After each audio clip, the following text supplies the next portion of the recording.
I'm sure a lot of you guys remember the old ceremonial hunting tradition of eating the heart out of the first animal you kill. Meat from those organs are among the most nutrient-rich foods on the planet.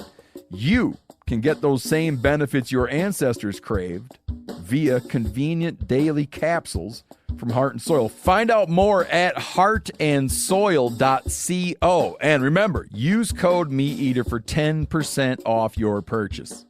There's nothing like snook hook sets at dawn or catching a tarpon in the moonlight. Find your next fishing trip made easy on fishingbooker.com and experience the magic of the Sunshine State or any other destination on your fishing bucket list. Book a blue water adventure in search of sailfish or go snapper fishing with the kids. With over 6,000 captains and trips to choose from, planning your next one just got a whole lot easier. Download the Fishing Booker app on the Google Play or App Store or visit them online at fishingbooker.com to book your trip today.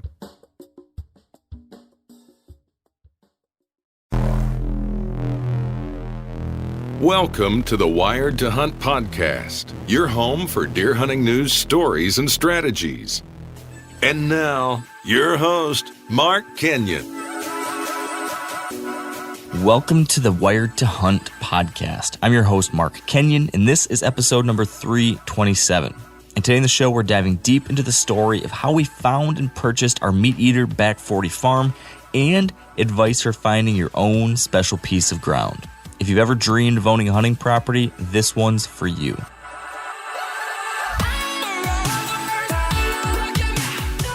Okay, hello folks, and welcome to the Wired to Hunt podcast, brought to you by Onyx. Today in the show, we are shifting gears a little bit, as many of you are probably switching gears in your minds too. You know, the holidays are here, and the 2019 deer hunting season is either wrapped up for you or very soon will be. So, with that said, we're going to start looking forward a little bit to the new year. Now, almost exactly a year ago, at the beginning of last year, I was just beginning a project, a process that honestly was really daunting. For the first time in my life, I was trying to find a piece of hunting land to buy. You know, it's something that so many of us dream of, we wonder about, we imagine, and it's something that I always assumed that when I had the means to do it, to actually purchase a hunting property, it'd just be a piece of cake. Once you could do it, it's just all rainbows and butterflies. But I quickly found out that's not exactly true. There's a lot more to it than I realized. But as most of you know, I was able to find a piece of ground, and together with MeatEater, we bought it. We bought the Back 40, and it's now being documented for this new show called the Back 40. So today, what I wanted to do was pull back the curtains on the story of that search. You know, everything that happened in the beginning, how we decided the types of places we were looking for, and the struggles I had finding a spot, what the criteria were, and then ultimately, once we decide, okay, this is the property we want, what all goes into actually putting in an offer and dealing with the landowner and figuring out all these other little bits of minutia that I had no idea about. That's what we're going to talk about, what I learned along the way, the ins and outs of how we were able to purchase this piece of 64 acres, and everything you need to do to go through the same process yourself if someday down the road you decide it's something you want to do. So that's what we've got in store today. Joining me for the conversation is Joe Gizdic and Shawn Kelley, the team members from Whitetail Properties who helped me through this process last spring. This conversation was recorded early this year, just after we bought the farm. So as you listen to it, you'll hear me full of optimism and this unknown. I don't know what the year has in store. Now, many of you do know it was all sorts of interesting things happened, struggles, trials and tribulations, and some amazing success too along the way. So without further ado, let's take a break to thank a couple of our partners, and then we'll get right to my chat with Joe and Shawn. Before we do that, though, I gotta give a little plug here to that Back 40 series I just mentioned, because if you've not seen these episodes over on the MeatEater YouTube channel, you gotta check it out.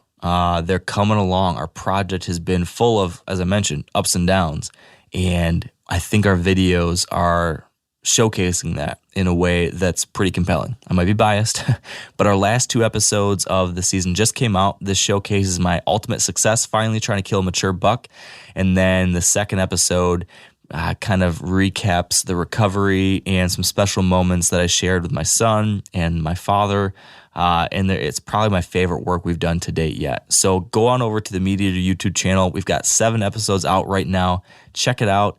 Feedback's been great. I think you'll enjoy it. And probably you should watch that first before listening to this episode, because it will kind of color what's possible if you were to go down this road. So with that all said, a couple of partners too. All right, with me now on the line is Joe Gizdic and Shawn Kelley from Whitetail Properties.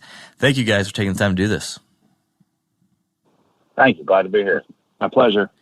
And it's neat to finally be able to have this conversation that we're about to be having, because I've talked a lot in past years with folks from Whitetail Properties about what the whole buying process is like, or what to be thinking about when making the decision to purchase a piece of hunting ground. And there's a lot to it, but I was always hearing about it secondhand. You know, I was always talking to someone who went through it, or I was talking with a land specialist about what that's like, but I never had been in those shoes before, and never been able to actually work with someone at Whitetail Properties in that kind of capacity. But now I actually have.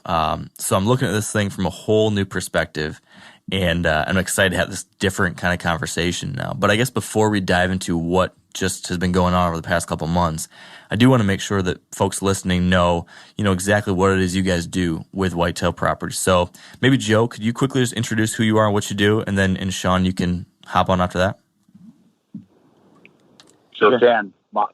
I'm Joe Gizdic. I'm based out of Pittsfield, Illinois, out of our home office. I'm a sales manager for Whitetail Properties Real Estate, and also run our auction division, which is ranch and farm auctions. For years, I was a sales agent just like Shawn, and then had the opportunity with those other agents. Shawn? Yeah, I'm Shawn Kelley. I'm the Southeast Michigan and South Central Michigan agent for Whitetail Properties. I help people buy and sell land in the Southeast Michigan area. And that's why, you and me started working, because I was looking for some ground in that area. And I'm glad it worked out that way, because I've really enjoyed getting to chat with you more, Shawn, and getting to work with you on this stuff. And I guess that should be how we just get into it, because over the past 5 months or so, I've been on this search myself for a small hunting property. So my game plan here today was to kind of share that story while you guys are here with me, to interject and give your own perspectives on things, or give different opinions or ideas about things that I did, or what other people might go through when they're involved in that own process themselves. And I think we'll be able to take a look at this one specific example and use it to discuss the larger story and process of buying a property. And I think it's going to be an interesting conversation. So we will start at the very beginning, when I just started looking at this stuff, and we'll eventually get to the point where, you and me, Shawn, started talking, and you eventually started helping me. And when we finally got to the point where we actually closed on a property. And the very first step, for me at least, was kind of thinking through and deciding on the criteria as far as what am I looking for in a property. And at a real high level, what I had determined, and I remember, Shawn, you probably remember this, you and me had a conversation about this, but at a high level, what I was looking for was a small property, relatively affordable, probably like 30 to 60 acres at the most, in which I could, manage and have some quality deer hunting, while also, there being opportunities to really work the ground, have diversity, habitat, and to have, the opportunity to do a bunch of different things. Because I was looking at this property not just as like, I want to just kill big bucks, but I also wanted something that we could use, through Wired to Hunt to be an educational tool, something we could use as an example to share with people all these different ideas about how to manage habitat, how to, implement different private land conservation practices, of course, how to manage deer, all these different things. I really want something that would be like a blank canvas, or like the right canvas to draw this picture on, you might say, as an analogy. So it was a kind of unique set of criteria I had, but in general, all the other things that you look for a good small hunting property applied too. So I was looking for a property that could, hold deer. So I want some cover. I was looking for a property that I thought I'd be able to access with different wind directions and things like that. I looked at the neighborhood, who else was around me. Might there be other people that maybe would have similar management goals? I looked at a place like, does this have the potential, like, to do the kind of projects I want. So would there be places to grow food plots? Would there be places to have quality bedding areas? All that kind of stuff at a really high level were some of the things I was looking for. But I guess I'm curious from your guys' perspective, and maybe Shawn, I know we had these conversations, you and me, and you shared a little bit of insight into this, but what are some of the other things that you talk to people about or that you'd recommend people thinking about when they are determining what their criteria should be for what's a good property, right? They go out there, they start looking. What are some of the things that you think are important for someone to consider? I think everything that you talked about were kind of like a lot of the basic or the core things, but somebody just has to sit down and really do what you did as far as identifying your needs. And what I find is that, whether you're a buyer, a seller, or the property, they can be so different from one another. It's kind of just that individual needs to sit down and really map out everything they want in a property, like their needs and their wants, and then start looking for it. Yeah. Is that kind of like where you're going with that question? Yeah. And what about like on a small, like for someone who's coming at it with the budget to do something like this size, 30, 40, 50, 60 acres, something like that. I know you're a serious deer hunter too, and you're looking at a lot of these places. Are there any other little things you look for on a property that make you think, oh, this could be a good small property? Anything like that? Yeah. I think the number one thing is something you talked about was, identifying your neighbors. And when I say neighbors, not just, the people, but the terrain, what's surrounding you. Because, and if one of your goals is big bucks, you want to have, you want to be centered in an area where your bucks are going to reach an older age class. And if you got terrain around you that's really difficult to hunt and people can't get in there and really do a hurting on the deer herd or the bucks that are there, then that's a good thing for your property. If that's one of your needs, you might want deer numbers. But I think neighbors is one of the most important things. Yeah. Joe, would you add anything else as far as how to think about the criteria process or any specifics? Yeah, I got several suggestions. One is I would make that list of what you're looking for, then I'd prioritize that list. What is the most important thing to you to what is the least important thing? Because most guys get into this, okay, they want a pond for fishing, they want a nice cabin, they want a great big bucks, and they want to pay half price.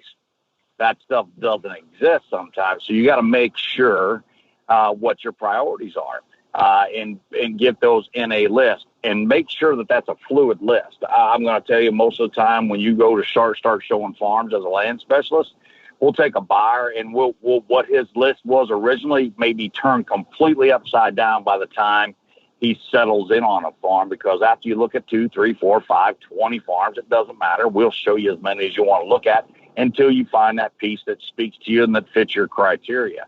So that list is not a hard line outline. It is a living, breathing list. So just don't be so focused on it has to be exactly all these details, because a lot of times those details that you want, you can actually create with your own work and own habitat management. So. Yeah, that's a great point. I definitely felt like I kind of had to readjust expectations too myself. Like I came into it thinking, okay, we're going to get A, B, C, D, E, F, G, right? It's going to be in a great neighborhood. There's going to be great terrain. There's going to be opportunity for food. There's going to be the best neighbors in the world. There's going to be, 18 million different things that I wanted out of it. And what I found, and what was kind of interesting, at least in my process at first, it took a while, but I thought that once you make the decision to buy a farm, like you've got the financing, you can do it. I always thought, it'd be easy to find the right one. I always thought the holding up was just making the decision to do it. And then once I made the decision, that spot would be there and I could just have a lot of fun looking at a couple places and then pick my Christmas present. And it didn't end up being like that. It actually ended up being a little bit frustrating because I couldn't find the right fit. I felt like I was looking and looking and looking and I'll kind of in a second here walk through some of these specific places I looked at, but I would see something and this isn't going to work. And I'd see another one and maybe I'd find one that I thought would be a pretty good fit. And then the next day I found out it was under contract and sold. So it ended up being a lot harder than I thought it was going to be, just at least because I was in a narrow area. Like I had to find something I was trying to find something within an hour of where I live. it was not as easy to find a really high quality property as I thought it was going to be. And you made some good points, Shawn, about, you know, the importance of what's the rest of the area around the property. I had a couple spots that looked really great as an individual parcel, but they were like islands in the middle of nothing. And I just had to be tough on myself and say, yeah, the parcel looks awesome, but look at the big picture and how do you really think that's going to play out? Joe, are there any other specific things when it comes to when someone's trying to analyze a small property and determine, like, is this let's just say their goal is, hey, I want to manage for older age class bucks. I want a small property that's going to make for great hunting, and I want some mature deer on it. That's my number one goal, but I can only get something that's, 30 to 60 acres. Are there any other specific criteria you'd suggest thinking about than the ones we've talked about? Shawn hit those points really well. The neighborhood is key. Terrain is a giant key. You need to be able to get in and get out without spooking deer if you're planning on holding deer on your farm. Some of these are better suited if you have neighbors who don't hunt, or you have a wildlife reserve or something that can't be hunted semi-close. You're better off to have not the best bedding habitat, but more of the food habitat. My personal farm is that way. I've got several acres around me that are no hunting, but I hold all the food. So that was just a neighborhood that I ended up in where my house is at. I would probably prefer it the other way around, but I do enjoy my situation where nobody else is bothering the deer. But when you were going through that, you brought up two key points that I'd like to expound upon just a little bit. One, the first one is be patient. And you learn that just because you decide you're going to buy something doesn't mean you got to run out to the grocery store and pick it up. Be patient, look at several, make sure it fits. Make sure you find the one that fits, that meets your criteria, and just perfectly honest, is pretty to you. It's something that you like and you will enjoy. Number two in your conversation there was, if you find the right piece, be ready to make an offer immediately, because if it's a right piece, there's a good chance it's a right piece for somebody else too. And there's several other buyers like yourself looking. So you have to manage that being patient with being able and ready to strike fairly fast when you find the right one. Because it is a little bit, it hurts your heart to know you found the perfect piece and somebody else has already got it. Yeah.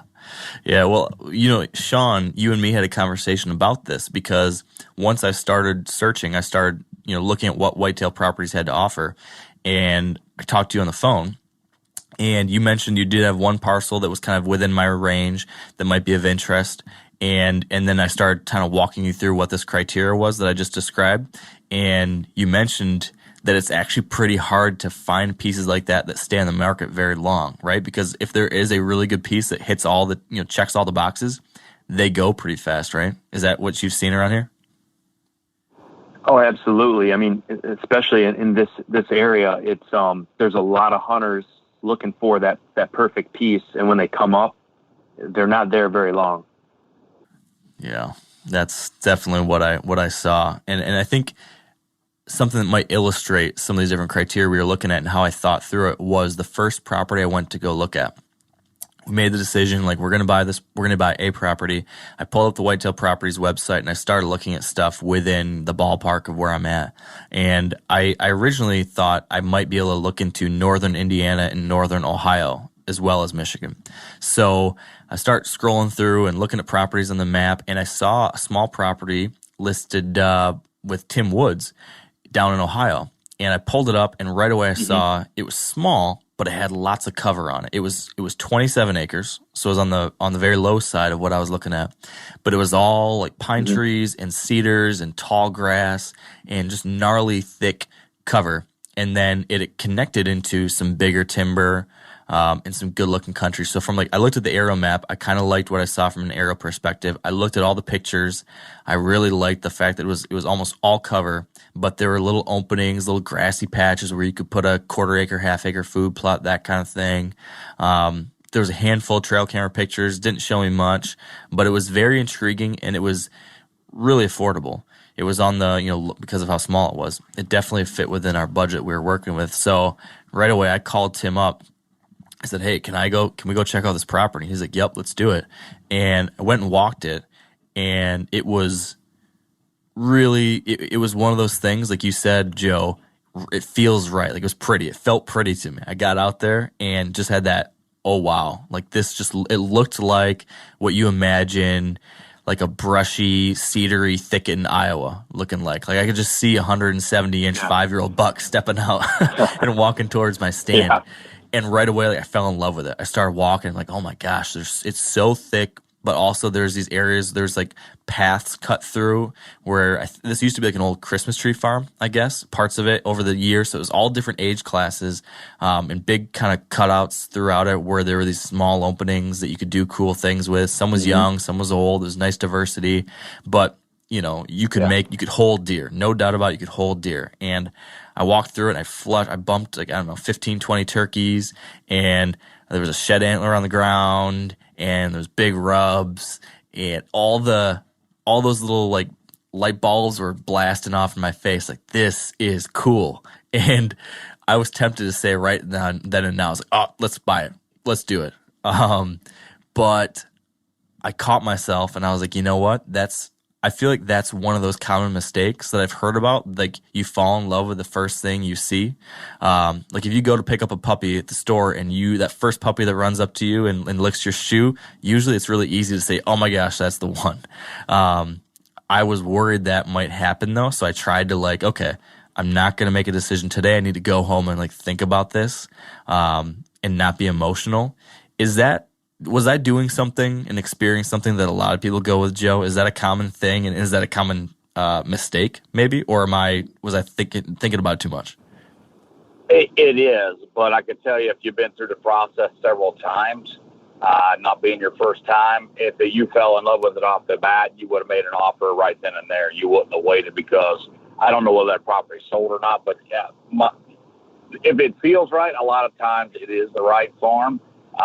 But I always tell guys, I mean, if you're working with a good land specialist, they'll let you know if there's any activity on it, whether they think it's going to sell, whether other people are looking at it immediately too, and that can help guide your decision. But guys do both. They wait too long when they find the perfect property, just like that, because they figured the first one out can't be it. The first one I look at can't be perfect. And then the other guys will jump on it and buy something and then have buyer's remorse after they get to closing, or something else comes on the market in a month that's closer to home or a better fit for their needs or whatever. So you're going to lose some, you're going to win some. You just got to realize you can't take it personally, you can't be discouraged by it. I'm just going to learn from every transaction or non-transaction. I'm going to learn from every property I look at. I'm going to refine my criteria every time I go out. And I'm going to work with somebody who's going to help me refine that criteria. I mean, I'm sure if you look at several farms of Shawn, as you went through, all of a sudden he knows what you want. You don't even have to call him, and something comes on the market, he can call you right away and let you know that property's on, either coming to the market or on the market, and he knew about it. So he can help search that down for you, because he's been able to spend enough time with you to learn what you want. Yeah, and I did have that experience with Shawn and some other agents, because I was kind of looking at all these different regions. So everyone was really helpful in that kind of way. And with this one in particular, I've been talking to Tim about it, and he did keep me abreast of some different offers coming in, and that got me a little worried, because I had that first interest, and then I was like, okay, I need to wait. I need to look at least something else just to have some context, something to compare against, But then another offer did come in. Fortunately, it was like a lowball offer, and they didn't take it. So I still thought I had time. So I remember starting to try to go deeper with my like research process. And this is a little thing that I've started to do throughout this whole handful month period here, that I really did try to put a lot of time behind the research of a neighborhood. Because like you guys both said, especially when you're going to buy a small property, so much of what's going to happen on your property is going to be influenced by who's around you. And if you want to be able to hunt mature bucks or see a lot of deer or whatever it is you're trying to do, it's really helpful if the other people around you are on a similar page. And so what I did, it's a little creepy maybe, but I did it, was I started Googling all the property owners around that farm. So I would find the names on Onyx or like in the tax records, and I would start searching for their name and then things like keywords related to deer hunting. So I would look for like John Deere. We'll just say his name's John Deere. I looked for John Deere deer hunting, or I would look for John Doe. Maybe is better. John Doe hunting, John Doe buck, John Doe big buck, and just to see if like someone had their picture posted on Facebook, or if someone was in an article, or whatever it might be. I don't know, just to see what happened. And it actually worked in this case on this property, because one of the neighboring property owners got featured in a local newspaper because him and his wife had both killed really big bucks on opening day gun season, and they made the news. So I was thinking, man, this is great. Like I can see that a neighboring landowner shot 2 really nice mature bucks on the same day right next to this place. So that tells me like, all right, in the general area, there's some good deer. I also talked to Tim, who was able to talk to the landowner and get me a little bit of information about what the previous owner had done from a hunting standpoint. And then I also looked at Onyx maps and just looked for names I recognized. Again, this might be a little bit, I don't know if that's stalkery or not, but it's just doing due diligence when you're buying this stuff. Yeah. And I just want to see, like, do I recognize any names? And I happened to recognize a name of a person who's somewhat known, who I had heard had a lot of success in this area, the general area. And lo and behold, this person's property is within like a mile. So that gave me another really big, like, oh man, you're in a good area. You know of 2 different people around here that take hunting pretty seriously and they're doing pretty well. You got good cover. You got all these things. Is there anything else you guys have done on that, on like the research side? Like, because everyone says the neighbor, you got to pay attention to the neighborhood. You need to look for good neighbors. You need to look for that. But it's easier said than done, I guess, is what I've experienced a little bit. Is there anything else you guys have done or heard people doing to learn? Google search and Facebook searching, something we as agents and land specialists do too. If you call me as a buyer, I'm going to probably Google you a little bit. I'm going to learn a little bit about you. I want to know what makes you tick and whether what you're saying is anything true. Same way when you call me to sell a farm, I may Google you. I'm going to look you up. I'll Facebook you, the whole ball of wax, and I don't think it's stalkerish. I think it's due diligence. I think I encourage everybody to do that when you're looking at those places on Onyx or any other mapping programs that you may use. I like to look for larger landowners too, especially when you're looking for a smaller tract. If you're surrounded by larger landowners, and it doesn't have to be thousands of acres, but if it's larger landowners, it's always better. It's a large landowner may have 400 acres, may have 2 or 3 people that hunt it. The same may be the case if it's a 40. So there may be 2 or 3 people hunting that 40. So if you got a bunch of 40s, you're going to have a little bit different hunting pressure than if you have a bunch of larger landowners around you. So a small parcel in a larger landowner area is definitely a plus, but they generally don't last because that larger landowner will snap them up before they even hit the markets. Yeah. What about you, Shawn? Anything else as far as researching the neighborhood? No, I think what you did is something that we land specialists do already. Like we're familiar with our territories, and like there's certain areas and big buck nights that I go to, and like I can tell you what big bucks on what year at the big buck show were shot in certain areas, and like in my head, like when I'm listing property or showing property, I'm usually always bringing up like this buck was shot here. That was within a mile of this property. The ladies state crossbow record here. That's within a mile of this property. This guy's, 200-inch deer was shot within a mile of this property. And, things that you did are things that we all do, I think. And that's where a lot of our, expertise comes in, that we've done a lot of that homework and have a lot of it readily available. Yeah. I will say that was a nice thing to have, being able to talk to you and Tim and Tony in your respective areas, was the fact that I knew that who I was talking to knew what they were talking about. I knew that we were speaking the same language, and the fact that I think that when you talk to a regular real estate agent who's just trying to sell land, they don't really know what would be a quality area or which areas are the good ones. Like there was a property I looked at that was not listed with Whitetail Properties, just a random real estate agent. And I talked to this person and I said, hey, do you know anything about the neighborhood? Do you know anything about the other landowners? Have you heard of them practicing quality deer management or anything? I happened to see a sign on one barn. Do you know anything about that? Can I talk to the landowner?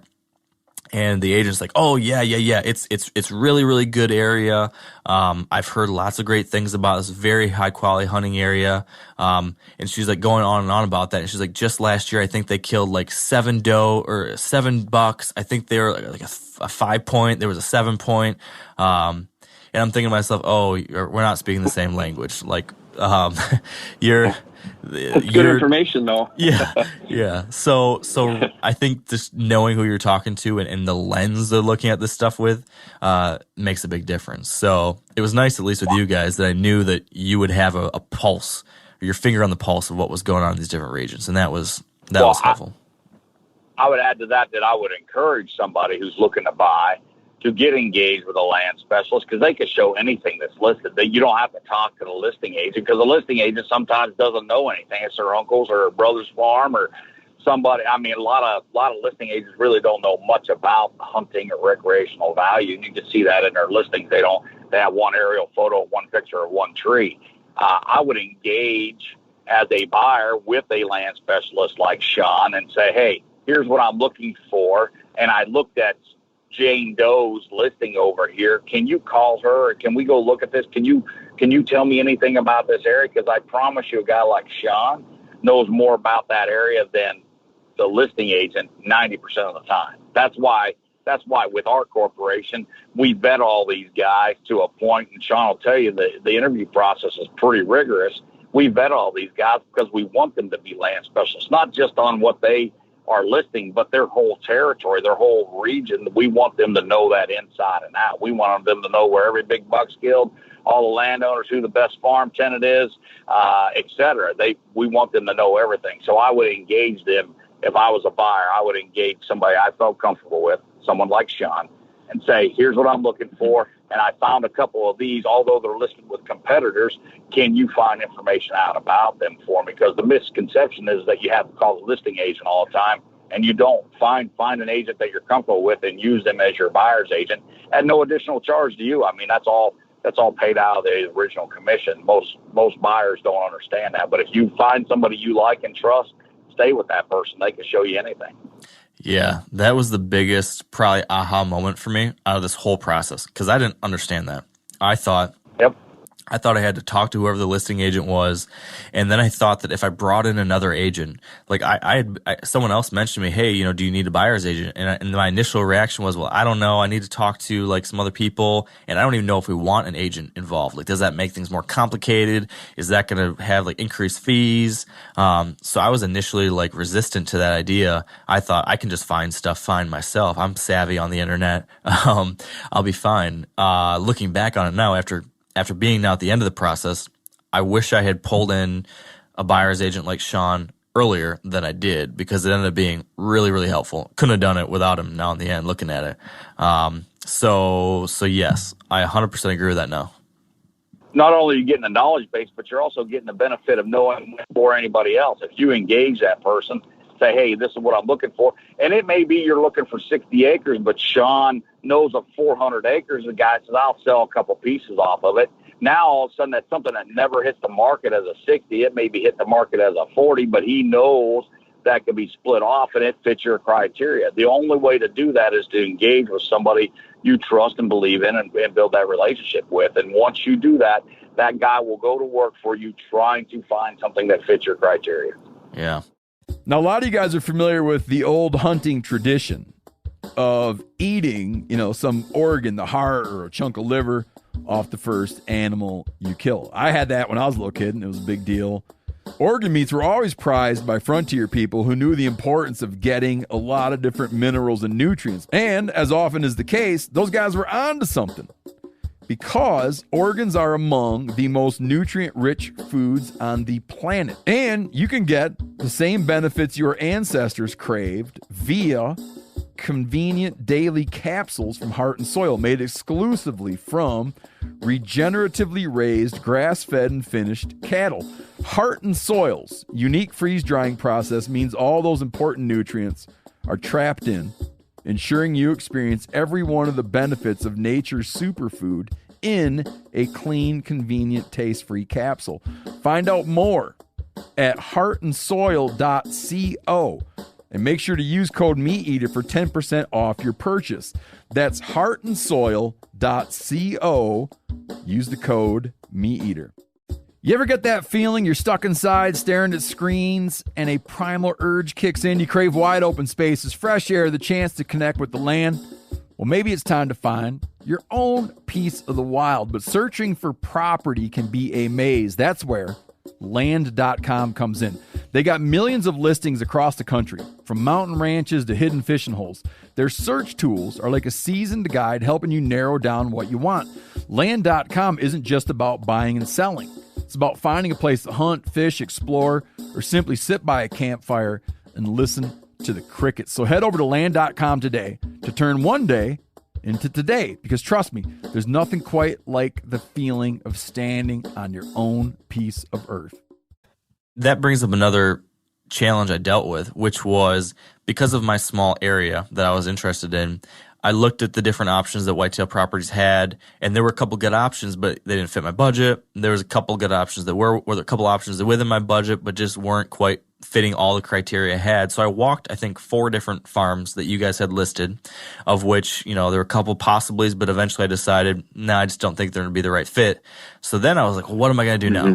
Where am I going to find something? So I just started searching every possible online real estate website I could think of, and Googling different keywords and going just through all sorts of different filters. And that became a long, frustrating experience, but I did a lot of searching online trying to find stuff. Do you guys have, any other advice or recommendations as far as finding something, or how do you guys go about it once you say, okay, we want something in this, let's say 2-county area. We're going to say that John Doe really wants a farm in these 2 counties, but, there isn't one that Whitetail Properties has listed that fits that criteria. What's the next step that you guys would recommend taking, either you yourselves as a buyer's agent if you're working with someone, or if I'm an individual and I'm just searching, anything to make that easier? Any other ideas other than what I did? I don't know, Shawn, do you have anything you'd suggest? I think what you did is pretty typical and a good place to start, getting into the Whitetail Properties website and sorting out some of the things that you're looking for. And if that doesn't turn up exactly what you're looking for, there's so many different search engines out there, and also by having a buyer's agent help you, they can provide you with a number of things, but it takes a lot of mining. You're mining all these listings, and they're not all readily available in one search engine. So, by doing what you did, you were able to uncover some things and put them in front of me, and then we were able to look at them. And I think that's, something that a lot of people do, because they'll get frustrated with their agent possibly, and they start getting into some of the different search engines, and then bringing that information to the agent, and then they're able to look at it under a microscope a little bit more. What about you, Joe? Yeah, a lot of guys start right where you did. Some savvy buyers, guys who've done this several times, will just, and if I were buying today in a territory I wasn't familiar with, the first thing I do, and this sounds odd as another agent, is I'd engage a buyer's agent. I wouldn't do all that legwork. I'd have somebody doing it for me, because I promise you, when Shawn calls Agent B down the road, he gets more information out of Agent B than you do as a buyer, only because he's already had a relationship with the guy, and he calls and says, hey, I've got a buyer looking for 60 acres in Hamilton County. Do you have anything? He goes, no, but I know John down there, he may have something. Let me make a few phone calls for you. But when a buyer's agent engages another agent with potential listings or potential a sale, they know that guy's serious. They know they've got a buyer who is going to buy something, and they are going to jump through hoops on that backside to find something just as well as your buyer's agent is going to. He's going to go through, and Shawn went through probably Watch Lands of America, Google search engines, looking for what you're looking for to find, just like you would. But some people enjoy that process, the hours and hours of looking. Some people would rather just call somebody and say, hey, find this for me and let me know when I can come look at it. So it all depends on what your overall goals are. If you're a research-minded guy like you are, I'm sure, Mark, some guys are not that. They're not so much process-driven as they are end-result-driven. So they're going to look at, okay, how can I find the farm I want the fastest? And that's just say, hey, find somebody you're comfortable with and say, find me this. And then they go to work for you. Yeah. That definitely, I to your point, Joe, you're right. I am definitely process driven, and I did want to get in the details. And it was at first it was really fun getting to search and look at all these places online and thinking about them, looking at the maps and thinking, like, I even went so far as, like, each place I'd look at the aerial and I'd be thinking, okay, your most common wind directions here in late October and November are going to be northwest or west-northwest, maybe west. So how would you access this farm? How would you set up? Where do you think this would be happening? So I was like thinking like that level of detail for each one of these places. So that was a lot of fun. Like, I geek out on that stuff. But it was, 2.5 months or 3 months later after I'd done this, 30 times, and I've looked at the same properties over and over and over, because every time I search, well, I've seen that one and said no to that one. I've seen that one and said no to that. Like, why isn't there something that's going to work? Then it became frustrating. And I wish I had been talking to Shawn at that point, because I hadn't looped in Shawn till later. And I think he would have probably been able to help me a lot more get to the end goal that I wanted sooner, after the fun, or before the fun ran out, probably. Correct. But yeah, I mean, I looked at the 4 whitetail properties and just wasn't the right fit, but I walked those 4. And then I walked another, 1, 2, 3, 4, 5. I think I walked at least another 5 farms. So there was at least, and maybe 6, I can't remember now, but at least 5 other places that looked like they had at least potential. I found myself already like having to compromise on my criteria list, because there just wasn't that perfect spot yet. But there was one that maybe checked 4 out of 5 boxes. I was like, well, I'll at least go and look at it on the ground and see. So I walked, there was one big one that had a little bit of wetlands on it in the WRP program, I think it is. And then there was a bunch of CRP in it. Or maybe the whole thing was WRP, but it was some wetlands and some was just more grassy type stuff. That had some interesting potential, but just ended up being a little bit too far away. I walked one property that was in a pretty good area, but just one big block of thick timber. And it held a lot of deer, but it seemed like there was a lot of hunting pressure around it. And also, I just didn't feel comfortable and didn't know how difficult it would be to, deal with getting a logging crew in there, and if I could afford that or all that stuff. And that wasn't what I wanted to get into. I kind of liked the idea of having some open areas already that we could work with. I remember walking a piece that wasn't a great looking area. This is another one. I saw a whole lot of either way too much open space or no open space. It was hard to find that mix of both. So several spots I found were like just a big wide open CRP field that was next to some really good stuff. And I was thinking to myself, man, if I could get like a good screen in here and plant some trees, and you could make it great, but it would be like a 6-year or longer project. So I was like battling in my mind, is it worth trying something like that, or should you look for something that's going to give you a little bit better foundation? One spot I found was a 42-acre piece that had, I think, like 16 or 7 acres of crop field on it in the front, including one that was like totally covered with timber all around it, just a little like 1 acre triangle on the edge of the timber. Really nice little secluded field. And then there's a creek running through it that was like really brushy and thick, and then it grew into like bigger open timber and some hills back behind it. And it tucked right into this area that I actually knew about from just some, like, I originally talked to some guy at a pro shop, an archery shop, who had told me there's a great QDM co-op in the area and told me about some of the deer they're killing. And then I found out through, some acquaintance that such and such person hunts down the road there. And through this whole research process, I found that the neighboring property was up for sale as well, way out of my price range. But this was owned by this other person, this other group of people who were really serious about deer hunting. So all of a sudden I was like, man, this is the spot. We can afford it. It's next to these like super serious deer hunters. It's got a nice mix of terrain. So I talked to the agent. This is before I had a buyer's agent, and this was a property that was not listed with Whitetail Property. So I just called this guy up, and he's like, oh, yeah, sorry, someone just put it under contract, or they put in an offer, and they're dealing with the financing right now. So I was like, bummer. But he's like, go out and take a look at it just in case, because it was taking like a long time for it to close or something. So I walked it. Everything was confirmed. Looks great. And long story short, like a week or two later, the agent gets back in touch with me and says, hey, sounds like the financing fell through. It's available now. You should put in an offer. So I get really excited. All right, we're going to do this. This is the spot. Great neighborhood, great diversity of terrain, great access, A, B, C, D, F, G. It's all there. And I call him back and I say, hey, I'm going to take one more walk and then I'm going to put in an offer. I just want to like look at it one last time. And then he says to me, oh, sorry, I was wrong. It just closed. So I'm like crushed. Wow. At this point. Like it was that emotional roller coaster. You talked, Joe, about how you don't want to get too emotionally like caught into it, and that was definitely what happened to me. It was just like the ups and downs, super frustrating. So well, I'm gonna tell you, I think that agent probably dropped the ball a little bit because if it's something you're interested in, we would have encouraged you to make a backup offer. So you can make a backup offer on something that's already under contract. And if something falls out, they miss a deadline or they can't close or something happens, then you become the primary contract automatically and it's yours without having to wait for a phone call. I would have encouraged that.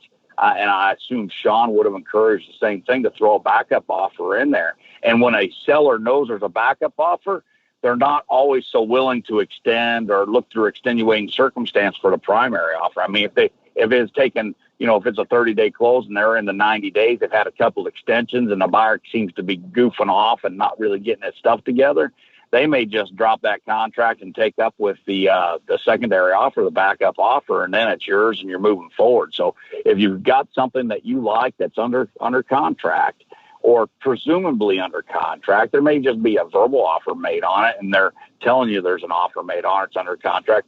I always encourage putting in a backup offer. It's the one you want, make a backup offer on it because it may become yours. It happens more often than not. Well, that's what a few other people told me afterwards, was like, you know what? A lot of people put an offer and then the financing doesn't pan out, or the what do you call it? The not the assessment, appraisal. Yeah, appraisal. That will not come back right. So is that something that commonly happens? It's not common. I'd say it's maybe 10 or 15% of the time that there's some contingency that a contract is terminated, but it happens often enough that if I'm a buyer and I find something I really want, I'm putting a backup offer on it no matter what. Yeah. Just because that's the property I want. If something falls through, and there are a myriad of things that can happen in between contract signing and closing, that may put you in the primary spot to be the purchaser of that property. Yeah. Yeah, that seems like a good idea, and I probably should have done that. And it all worked out okay. Some of the layers. Those are some of the layers that you peel back, and when you started this process, this is all the stuff that hits you in the face, and you're like, wow. And we experienced some of that with the actual purchase of the property that you did get. Yeah, very true. I was going to say that kind of leads us right to what happened next, because that morning, right, I talked to this other agent, and he tells me, oh, sorry, it's not available now. And I'm like stressed out, and it's getting late into the spring, and I'd been hoping that we could find a property to purchase early this year, so we'd have lots of time to put a lot of work in already this spring and summer and have stuff ready for the first year of hunting. Now it's getting later and later and later in the year, and I'm stressed and like we're not going to have time to do anything. It's getting so late. I thought this was going to work out, and it's not. I swear I've looked at everything, but I was like, I'll just go back and look at these stupid search engines one more time.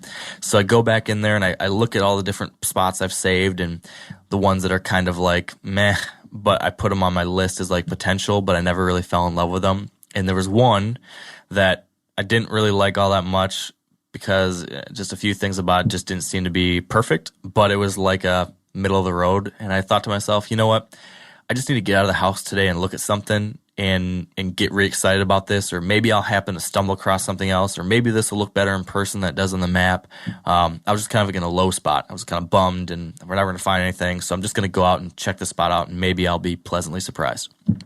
So get permission to go check out this farm, and as I'm driving to the farm, I pass by the neighboring property, and there's a for sale sign on the neighboring property, and it says acreage. And I think to myself, That's interesting. I could just you can't see a whole lot from the road of this property, but it looked like there was brushy, overgrown fields. And I thought, well, that's interesting. So I step out onto the property that I'm going to look at originally, and I'm like, all right, I'll check this out. But then as I'm walking that, I pull up the aerial map to look at the neighboring property. And right away, I'm like, oh, man, the neighboring property looks real interesting.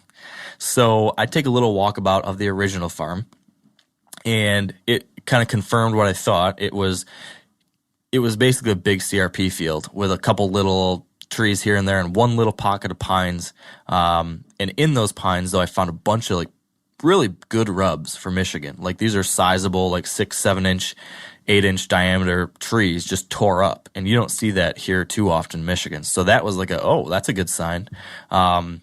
Which made me think that the neighboring property, which looked a lot better from the other criteria that I mentioned, that's in the same area. It's right next door. That's a great opportunity. So I went and I looked at that for sale sign, got the phone number, called the agent or the agency for that property, got permission to walk this one. And I walked it. And this one started checking the boxes. It was 60 acres, so it was right up there towards the size I wanted. It was within our price range, and it had 5 or 6 old crop fields that had been let go, fallow. So they're all overgrown with all sorts of junk. So it was actually like pretty good thick stuff, but easily reclaimed, right? If I wanted to plant food plots or something, I could pretty easily still do that. There was big, brushy, thick fence rows separating all that. So it wasn't like it was just one huge open field. These were small little fields that were overgrown. Timber where I could hang tree stands and stuff like that. And then there's nice rolling, hilly topography to it and a big swamp in the middle. And in Michigan, one of the biggest challenges we deal with is getting a buck past, 2 or 3 years old. Like most bucks as a year and a half old get shot here. So to have, at least from what I've found, Shawn, maybe you've seen something different or maybe you agree with this, but there's got to be something in your area that is special that a buck can get to and survive. So maybe it's a little property that no one's allowed to hunt. Maybe it's a reserve of some kind that's just for nature viewing, but no one can hunt it. Or maybe it's a great big swamp that's really hard to get into and kill a deer. If you've got something like that, you've got a chance for older age class buck to make it. And this big swamp seemed like that kind of thing. So right away, like I'm walking, I'm seeing all these things. It's got the good cover. It's got diversity of terrain. It's got the swamp, which could hold and possibly get a buck to an older age class. It's got access. I could get in here and get to different spots to hunt it. As I'm walking it, I can see, neighboring properties, and I can see one of the neighbors has got a food plot planted, and he's got licking branches put out over his food plot, like in a fake scrape tree. So I'm like, oh man, this guy takes it serious. Like that's something that your average deer hunter probably doesn't do. So all of a sudden, like I'm getting excited again. This looks like a good fit. And that finally then is when I got you into the mix, Shawn, because after walking it, I thought to myself, wow, this is the best thing I've seen yet, probably. And it just kind of came about by happenstance. At my lowest of lows, I happened upon by chance to find a property that wasn't that even all the searching I did online never came across this property. And turns out it just was, no offense to the the listing agent, but it just was not. It was poorly presented online. There was one single picture. It was an aerial photograph of the property. There was almost no detail about it. It was almost impossible. I never found it in all of my searching. So I just kind of got lucky that this was just not put out there too terribly well. So I thought, yeah, this looks like it. And then after going back and thinking about things and talking with some people, thought, you know what, if you're going to put an offer, I was realizing at this point I might want to get a professional involved because I didn't really know what I was doing. So that's when I called you, Shawn, and said, hey, I've been hearing about this buyer's agent kind of thing. Could you help me out with this as a buyer's agent? And the first step was that you were to come out and look at the place with me because I thought for sure it'd be good to have a second set of eyes on it with me. To make sure I wasn't, looking at this thing through rose-colored glasses. Make sure I was seeing the same things that anybody else would. So, what did you think when you walked it? What were your thoughts from that first impression? Well, the first thing I thought, it actually took me back, like when we had first kind of talked, and you had looked at one of my properties, and then you gave me a little bit of the criteria, and then started looking. Like, you weren't really tied into me yet to start looking for you, because you were still in the process of, looking at your own properties. And I did a little research, and that was actually one of 15 properties. That was the only one that really stood out to me that would be in your wheelhouse. And when you said that was the property, it kind of like was a light bulb, or like just like just something went off that, like, this is a good property, because you identified it, and it was one of the ones that stuck in my head as it might be a good property for you, because it was, when I got there, I was like, one of the things I didn't expect was the rolling topography there. And I was like, wow, that was like an added little bonus to it, because, like you said, in the listing, the only picture he had there was an aerial photo, and you really can't get a lot. All I got from that aerial photo was that, all right, there's a lot of brushy cover, and there was a couple 5-acre fields in there that were, separated. So it kind of gave me the idea of, you could go in there and plant food plots and kind of, paint the picture however you wanted there. But then there was a lot of natural cover. But when I got there and I saw the rolling topography and the layout, I was really impressed with it. I was like, wow, this is a really nice property. I'm surprised that it wasn't sold yet. Yeah, and then that was my initial feeling when I got there. And I think when we walked it, I was pretty quiet. I was just kind of taking it all in. Yeah. Although I did appreciate the fact, you were pointing out things that I wouldn't have noticed, because one of the things that I'm going to use this property to hopefully improve on is like being able to identify different types of flora, different types of trees. That's something I haven't gotten very good at yet, but I'm trying to. But you were telling me, okay, that's a cherry tree, and this is a such and such tree, and these are red oaks versus white oaks, and this is some good stuff here that was beyond some of my knowledge level. That was helpful. But another thing that I thought was really interesting, that, again, I was not getting when I was looking at properties by myself, but when you showed up, you had a folder with a whole bunch of information about this property that I had not had access to yet. Could you tell me what it was you came with that we looked at to learn more about the property before even walking it? Oh, let me see here. When I showed up there, I think I had aerial photos, but then I know after the fact we got into some of the title work, and I looked into some of the tax data before I got there, and the aerial photo that was there. Is this what you're talking about? The aerial photo that we had of the property, and then when I got into the tax data, there was information about multiple tax ID numbers inside that aerial photo. Is that what you're talking about? Well, I was going to say, even before that, what about all the acre, acre value website stuff, or the soil? You brought all these different soil maps that show the soil quality breakdowns and a whole bunch of stuff like that. Oh, yeah. Yeah, there was acre value. You can get a soil analysis map where it printed out what types of soil and how much of that soil was over what amount of the acreage. And it was a good tool to know the soil composition and the layout. Yeah, I thought that was really interesting to see what kind of soil quality we had. And then I remember, I'm looking here at the folder right now that you gave me. I've got the tax information, the GIS readout about the property. You even had a sample buying agreement that I could look at just to see, okay, this is what a potential contract would look like if we were going to do this. So that was all helpful stuff. And I definitely felt just more confident after seeing that. And you seem to think, after walking it, there weren't any visible red flags. Like, everything looked good as we walked it. The only red flag was the fact that, why is this thing still here? Like, how come it hasn't gotten sold yet? Because it almost seemed too good to be true, right? Right. Is there any other, going through that process, Joe, maybe any things like when you're walking a farm with someone, are there any kind of potential red flags that you look for, or specific kind of gotcha things that a lot of people miss because they're excited and they overlook things?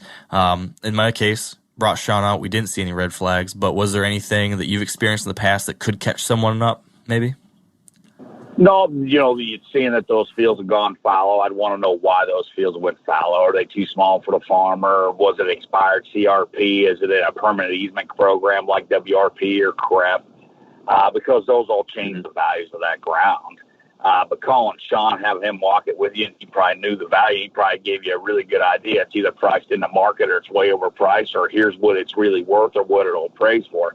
But those kind of hidden things, mineral rights issues that you're going to find, and we're going to get to that, I imagine, and title work, stuff like that, any easement issues, especially. I'd look at those fields. I'd want to make sure that they aren't in a permanent easement CREP, CREP, or a WRP program or any other conservation easement where it may prohibit you from planting food plots or doing any habitat manipulation, because a lot of those conservation easements are literally you leave it in the condition it's in, and that's all you can do. You can't cut the timber, can't plant food plots, can't do anything. And you don't want to get into something that you may be able to get into it way cheaper, but it's worth less as you move forward, and you can't do with it what you want to do with it. So you need to be cognitive why those fields were left fallow. Yeah. And that's kind of right in line with what you're going to say, Shawn, right? Oh yeah. That's what we got into. Cause once we went back and we pulled the title work, a lot of information started to come to the surface. We kind of, that's all we kept thinking was, why isn't this sold yet? And we got into it and kind of, figured some things out with the reasonings, and we'll probably get to that a little bit later. Yeah. I mean, let's talk about that now, because, I did the walkthrough, then you and me came through and did the walkthrough, and I looked at you, I'm like, Shawn, does this seem as good as I think it is? And you're like, yeah, I really do. It's just like, we need to understand the details behind it. Like, is there something we don't know about yet? So basically by the end of that day, we sat down, we reviewed a potential purchase agreement. I kind of had you walk me through what we'd be doing.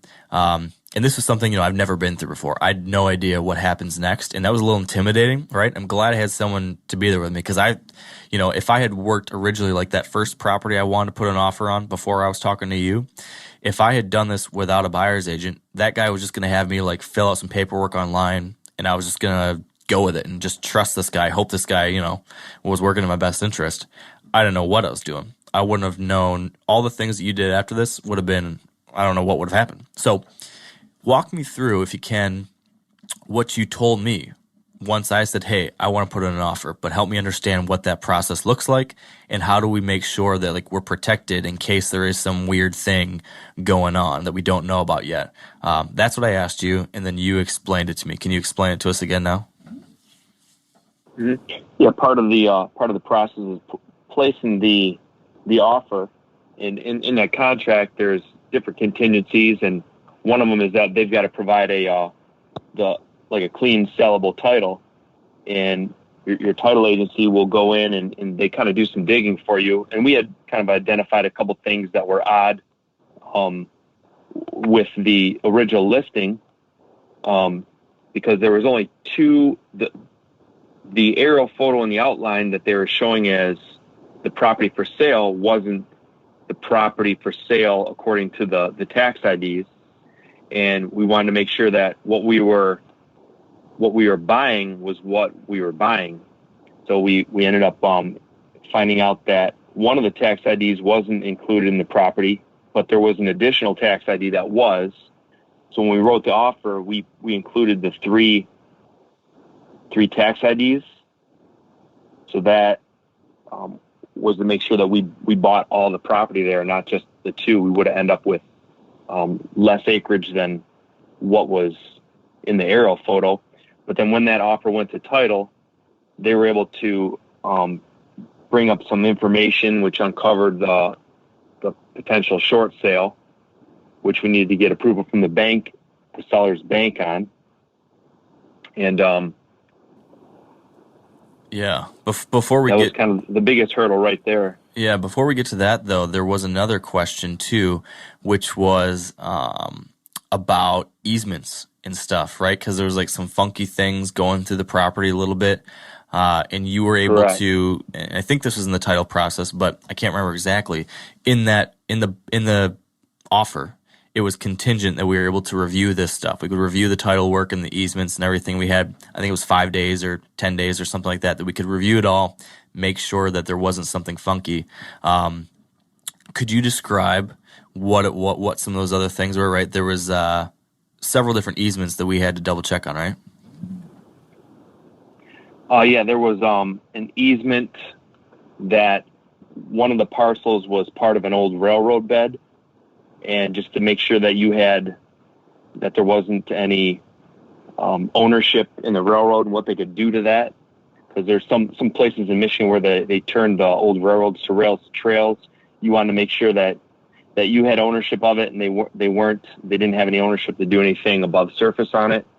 There was also the electrical easement on there, and there was also the access easement that we weren't sure about until the end, where when we first viewed the property, we came through a driveway that was part of the easement to get to the original property, but then we found out that didn't transfer, and they created the culvert up on the road for us.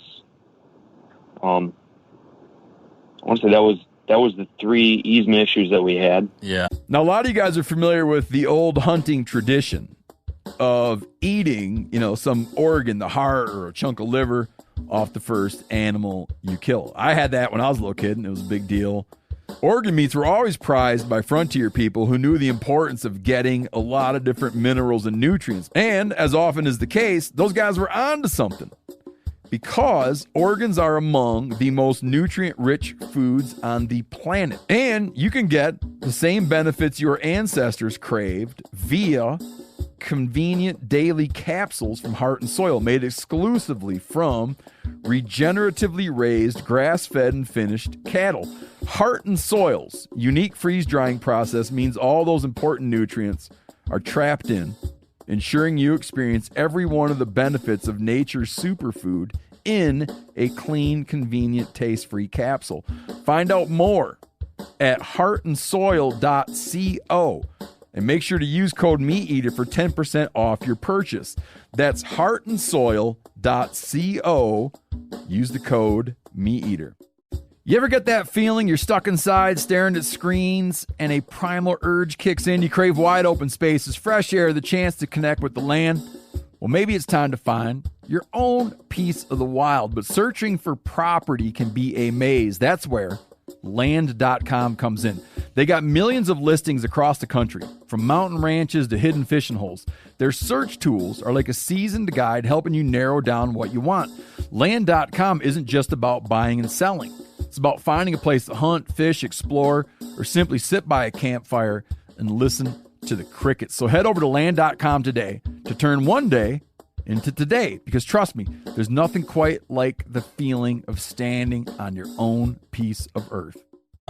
The one other thing we had questions about, which after we went through this process, you called me up and said, well, hey, here's what's going on. The power line easement's fine. The railroad easement, there's nothing to worry about there. You would own that. Then there was something, and I can't remember exactly what it was called. It was like the croplands were in a program. It was like quality farm ground or official or qualified farmland. What was that? Qualified. It was a qualified. We wanted to make sure that it wasn't in a like a PA 260 or it was in a qualified. It was qualified farmland, which gave you a different tax price on the property. But we wanted to make sure that it wasn't in a like a land bank program, which prohibited you from doing anything to the property if you wanted to, because some of them programs have different criteria, and we wanted to just make sure that there was no restrictions on the farmland, which is something Joe talked about earlier, I think, with finding out what restrictions were. Yeah. Are there any other scenarios like this, Joe, worth noting? Any other programs? You mentioned the WRP, CRP. We just talked about the qualified farm ground. Any other programs like that, or we kind of touched on most of them? Yeah, every state's different. Every state deals with several different conservation easements. Some of them just prohibit. They lower your tax base. They just prohibit the property from ever being subdivided, which generally in a smaller parcel doesn't make that big difference. But if it's about 100 acres, now you want to sell 20 acres to your son to build a house. If it's in a conservation easement, a lot of times you cannot do that. The biggest easement that I really worry about is ingress-egress easement. So you may, and it sounds like you went through that on this property where you thought the driveway was your ingress-egress, but they actually put in a culvert for you. Those could all be shook out in title work. But I really worry about the property behind your property possibly having access through your property, because it happens a lot right down the center of your 60 acres. There may be a road going back to the neighbor's property. And if that is in fact a deed of easement, that devalues that property to you probably, because you don't want to be in a deer stand and somebody come driving by on your pickup at a half hour before dark. So those things really can't be shook out most of the time until you do title work. But that's why it's important to have somebody go through those contracts with you, because if you wrote a contract online or you hired an attorney to write you a contract, there's a lot of those things that could be missed. So having somebody who's knowledgeable in the land base and land sales makes a giant difference, because they're going to make sure you're covered. So if there's an easement issue or a clear title issue, or maybe you have a mineral rights, you're going to do a survey issue or financing issue. There's lots of things in there are contingencies. A good agent is going to protect you with all those. So if something comes up out of title work or something comes up in your due diligence period after the offer is made, that you still have an ability to get out of that contract without having to pay a penalty. Yeah. Based on the seller not being able to provide good title. So. Yeah. So basically, moving on then, we're able to clear all the title stuff, right? All the easements, all the programs, that all seem to make sense. We'd already determined ahead of time that this was a good value. You'd gone ahead and done a pretty detailed, even acre by acre valuation based off soil types and what the tillable would go for and what would the non-tillable go for and all that. And everything matched up well. We felt good about the price per acre. Those things were all handled. And it seemed like, okay, it's green light, the offer. We had a little bit of back and forth on the offer, but we came to a place that felt good. But then the last thing, and you mentioned this, Shawn, was the fact that we found out that there was some language in the contract about contingent on approval of a short sale. And I didn't know what that was. I don't know how that was going to impact us in any way. It kind of got me a little nervous. Can you walk us through what that was, Shawn, how we dealt with it, how it impacted us in a little bit? Yeah, it basically just slowed us down a little bit in the process, but we had to wait on the bank. There was the original owners own this piece with another larger piece, and to sell it, the money needed to go back to the bank, and they need to approve it because they weren't selling it for the full value of what they owed on it. Yep. So, and once the bank okayed that, we were okay to go, but it kind of slowed us down and gave us, something to look at as far as what was really going on, because the wordage did come up. And it was something that was a surprise to us all. It wasn't anything that the agent talked about to us in the beginning of the process. Yeah. Are there any other things like that? Any other, when it comes to the closing like this, when it comes to the final, details, like after that point, like the short sale got approved right by the bank, and once that was approved and it was approved on our end, we just had to sign on the dotted line, right? Was there anything else going through your mind that you thought might have been a potential hiccup still it might happen, or was there anything you were thinking about or that somebody else should be thinking about, I guess, if they're in this process and they're right about to sign and close on this thing? Any final be carefuls or keep an eye out for this type of thing that we should mention? It's limitless. Like a property can be like in a perfect world situation, so easy to go through this process. I mean, in a perfect world, if it's a cash deal, it could go through in a couple weeks. But this can drag on with these type of hurdles, get through over a period of 3 months or more, not even happen. So, it's each individual transaction. There's a limitless amount of things that could happen. Yeah. I don't know, Joe, do you got any? Yep. What you went through what you went through is fairly common for an approval process by a bank. If it's an estate or it's a trust or it's a divorce, there may be attorney review. Some estates require a probate case would require a probate court judge approving it. Sometimes those take time, and if there's anybody in the estate that objects to it, they can extend that out. I had one personally that went 15 months going back and forth in and out of court. Luckily, the buyer was very patient, and he ended up buying it, and we negotiated it. The longer it went on, his price went down. So we made sure that he was he was getting the property for the price he wanted, but the longer it went on, because I knew it could be a problem going into with probate approval, for every month the price went down $50 or $100 an acre.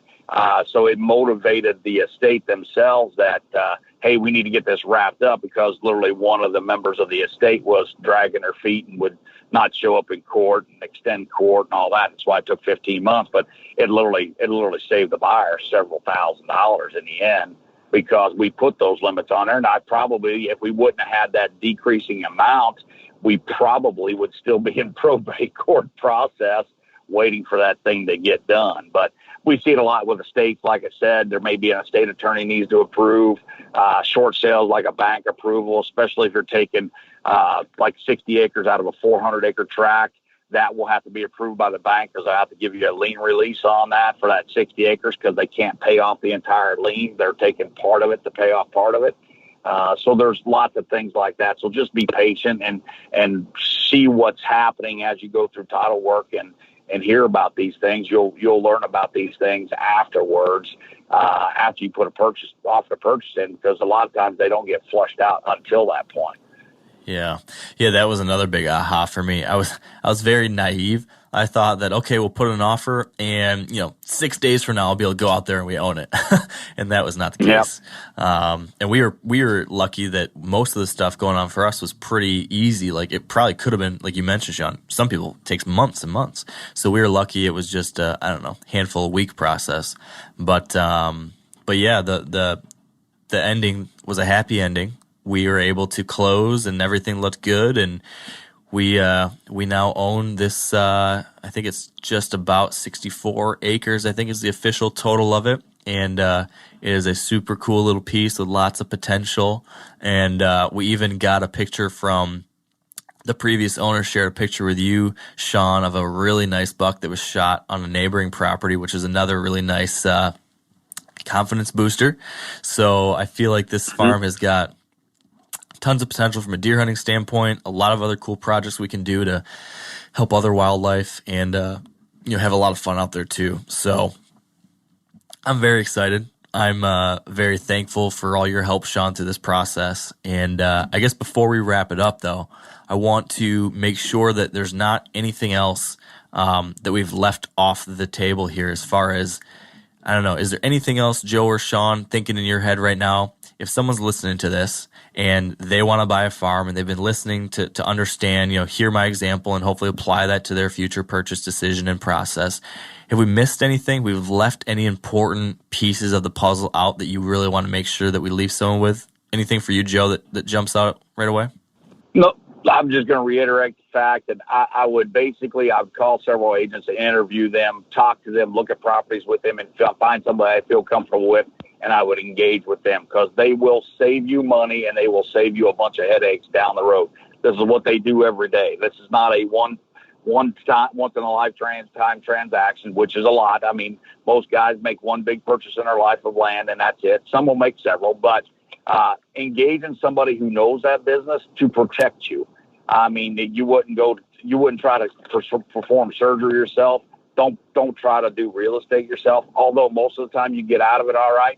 In a situation like this with these easements and the short sale and the contingencies that you had, you could have got yourself into a real bad bind where you're forced to perform on that contract and buy that property, even though it has some problems or some red flags that would give you the opportunity to get out if somebody would have wrote the contract for you correctly. So I can't stress that enough. I think most buyers think it's going to cost them extra money to have an agent involved, but just interview a couple guys. Feel comfortable with somebody. If you feel comfortable, you have a bond with that person, feel they're going to have your best interest and they're knowledgeable in the base and with the criteria you want, engage that guy and make him work for you, because I promise you it'll save you a ton of headaches down the road. Other than that, like Shawn said, there are 10 million scenarios, and there's no way we can go over those in any kind of conversation, because literally, even at the office with 220 agents and listen to several scenarios a day, we come up with a new scenario nearly every day. I mean, just something that there's several of us there in the office that have a ton of experience, and we're all scratching our heads. We got to figure it out, and then we'll have a quorum to figure that out. So yeah. Well, that's definitely what it seems to be. My big takeaway from this is don't feel bad about getting some help. I wish I would have done that sooner, and I'm glad I finally did at the end because I would have been over my head. So I guess that leaves us with the hero, which is Shawn. Do you have any final words, any final suggestions or anything for folks? I would say, like, first, I'm not the hero, and I would say that I bounced a lot of this. I really reached out to my home office, Joe and Kirk Gilbert, and a lot of people at Whitetail Properties to help me through this and some other properties that I've dealt with problems on. So that's one of the good things about being an agent for this company is that you've got such a great resource in Pittsfield of guys that, like you said, there's 200 agents and they deal with this stuff every day. So whenever I run into a roadblock, I can always call them and have them help me through it. So, it's kind of, we touched on everything. Good. Okay. I'm glad we were thorough. I feel like this was fun to get to talk about this kind of topic, but with a happy story that I'm involved in. That's pretty cool. So yeah. I guess the final thing would be for people that are listening and they want to learn more about what Whitetail Properties has to offer in general. And then if they want to get a hold of you specifically, Shawn, or you, Joe, either one of you, could you guys just explain to the listeners where and how they could do that? Go ahead, Shawn. All right. Yeah, you can get on whitetailproperties.com and you can get to, there's a list of agents, or you can click on the state and then find the agents through the website. Or you can email me directly at Shawn, SHAWN.Kelley, KELLEY @whitetailproperties.com with any questions or concerns you might have. Okay. I can kind of try and help you out. Great. And Joe? Same, go to whitetailproperties.com. Call me at the office, 217-285-9000.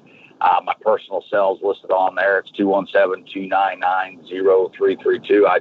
I take calls. Shawn will tell you I take calls all time of the hours of the day, whether it be 6 a.m. or 11 p.m. I'm always good about taking calls and returning phone calls, as is Shawn. So just feel free to reach out to just to have a conversation, even if you're not ready to buy yet. If you just want to talk about, we have a lot of calls come into the office that are like, hey, I really want a recreational property, but I really don't know what I want yet. I don't know if I want big deer, if I want a pond. I don't know what state I want to be in even. I know I want to be somewhere in the Midwest. Can you help me? So then you start working through values in that checklist with a guy, and we'll do that at an office. Then we'll pass that buyer along to a guy like Shawn or Mike or Tim Woods that you mentioned, based on that guy's criteria. Say, hey, this is what this guy's looking for. Would you reach out to him if you got anything that fits? Because a lot of buyers literally do not have an idea where they want to be, just like you did when you started. You started at Michigan, Indiana, and Ohio. Now you keep fine-tuning it as you look through, but you did that kind of on your own. But we can help do that for guys, either through the office or through one of the land specialists. Very good. Well, I'm really glad that we were able to do this. I'm glad that we looped you in, Shawn, and the rest of the team. Everyone was very helpful, and it led to a really positive outcome that I'm excited about and thankful for. So thank you, Shawn. Thank you, Joe, both for all of your help during this process and this podcast. And hopefully we can talk again soon with more happy endings about how this hunting season goes. Yeah, we're kind of interested in the outcome and what your progress is with the habitat manipulation and how the farm works out for you long term. We'll definitely keep you posted. All right. Thank you, sir. All right. And that is a wrap. And that is it. Thank you for listening. As I mentioned at the top, make sure you're watching the Back 40 video series over on the MeatEater YouTube channel. All 7 episodes are out, with one more to come this year and much more to come next year. Otherwise, appreciate you guys being a part of the Wired Hunt family. Appreciate everyone who's picked up a copy of my new book, That Wild Country. The support's been incredible. You guys are awesome, and I appreciate you for it. So until next time, if I don't talk to you before Christmas or the holidays, Merry, Merry Christmas. Have a great holiday season. Enjoy the time with friends and family. Eat some good wild game. Spend some time outside. And until next time, stay wired to hunt.